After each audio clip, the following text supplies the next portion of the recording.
आता एक मोठी बातमी इथे अशोक चव्हाण आजच भाजपमध्ये प्रवेश करणार आहेत अशी बातमी आहे। भाजपाच आणखी एक गौप्यस्फोट करणार का असाही सवाल आता निर्माण होतोय। आज दुपारी 12:30 वाजता उपमुख्यमंत्री देवेंद्र फडणवीस व भाजप प्रदेशाध्यक्ष चंद्रशेखर बावनकुळे यांची पत्रकार परिषद असणार आहे।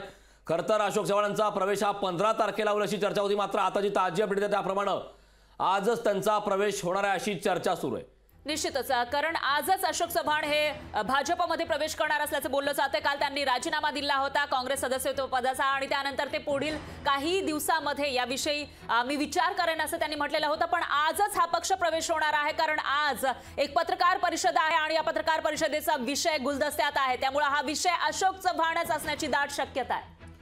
खरं तर 15 तारखेला हा प्रवेश आधी होणार होता, मात्र आता जी मोठी बातमी त्याप्रमाणे अशोक चव्हाण हे आजच भाजपमध्ये प्रवेश करणार आहेत। निश्चितच, कारण यानंतर चेतन नावरे आपल्या सोबत जोडले गेले आहेत, आपले प्रतिनिधी, त्यांच्याकडे आपण थेट जाऊया। चेतन, काय सांगाल? एक मोठी बातमी म्हणावी लागेल। अशोक चव्हाण ज्यांनी काल आमदारकीचा राजीनामा दिला, काँग्रेसला सुद्धा रामराम ठोकला आणि त्यानंतर आजच हा पक्ष प्रवेश भाजपमध्ये होणार असल्याचं कळतंय। निश्चितच स्वराज, ज्या प्रकारे आपण पाहत आहोत, राज्यसभेच्या निवडणुकांचा अर्ज भरण्याचे शेवटचे 2 दिवस बाकी राहिलेले आहेत आणि अशा वेळी इतर राज्यांतील कुठेतरी उमेदवारांची यादी जाहीर होताना महाराष्ट्रातील जागांसाठीची यादी अद्याप भाजपने जाहीर केली नव्हती आणि त्याच पार्श्वभूमीवर कुठेतरी अशोक चव्हाण यांचा काल राजीनामा पडला आणि एकंदरीत ते भाजपात प्रवेश करण्याची चर्चा सुरू होती आणि आज त्याच्यावरती अखेर शिक्कामोर्तब होऊ शकतं। आज दुपारी 12:30 वाजता उपमुख्यमंत्री देवेंद्र फडणवीस यांनी तातडीची पत्रकार परिषद बोलवलेली आहे।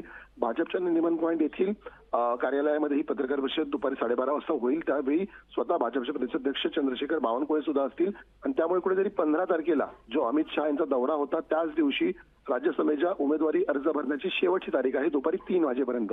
त्यामुळे कुठेतरी आज पक्षप्रवेश करून घेऊन अशोक चव्हाण यांना राज्यसभेवरती पाठवण्याची तयारी भाजपने केली का अशा चर्चेंना सुरुवात झालेली आहे, अशी शक्यता वर्तवली जाते। त्यामुळे एकूणच आज दुपारी 12:30 वाजेपर्यंत या संदर्भातील स्पष्टीकरण येईल आणि त्यानंतर कुठेतरी भाजपची यादीही जाहीर केली जाईल अशी ही चर्चा केली जात आहे। निश्चितच चेतन, याचा अर्थ लोकसभेसाठी अशोक चव्हाणांची चर्चा होती, लोकसभेच्या रिंगणामध्ये ते उतरतील असंही बोललं जात होतं, पण आता आजच पक्षप्रवेश झाल्यानंतर 15 तारखेला राज्यसभेसाठीची जी उमेदवारांची यादी आहे ती घोषित केली जाणार आहे। त्यामुळे कुठेतरी अशोक चव्हाण यांची वर्णी राज्यसभेसाठी लागणार असंच दिसतंय।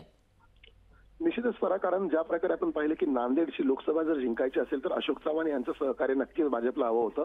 याशिवाय वेगवेगळ्या लोकसभांमध्ये जे भाजपला खासदार निवडून आणायचे त्या ठिकाणचे जे आमदार आहेत काँग्रेसचे तेही अशोक चव्हाण यांचे समर्थक आहेत। अशा 3 ते 4 खासदारांसाठी कुठेतरी आता अशोक चव्हाण यांची मदत होणार आहे आणि त्यामुळे कुठेतरी स्टँडिंग खासदारांना न दुखावता अशा प्रकारे जर त्यांना राज्यसभेवर पाठवलं तर कुठेतरी त्यांचाही सन्मान केला जाईल आणि भाजपला स्वतःचे महायुतीचे खासदारही सेव्ह करता येऊ शकतात आणि त्याच पार्श्वभूमीवर कुठेतरी हे पाऊल उचलल्याचं बोललं जात आहे। आणखी एक महत्वाची बाब म्हणजे काल मध्यरात्री एक काँग्रेसच्या आमदारांसोबत भाजपच्या वरिष्ठ पदाधिकाऱ्यांची बैठकही झाल्याची माहिती समोर येते।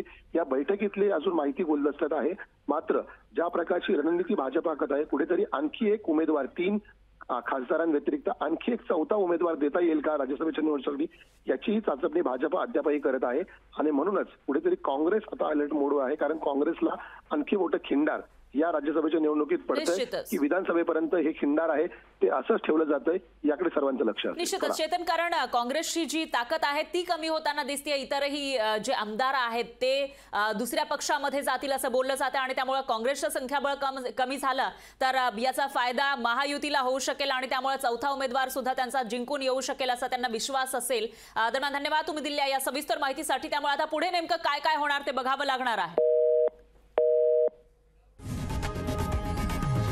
लोकशाही मराठी ऐका, पहा, जागरूक रहा।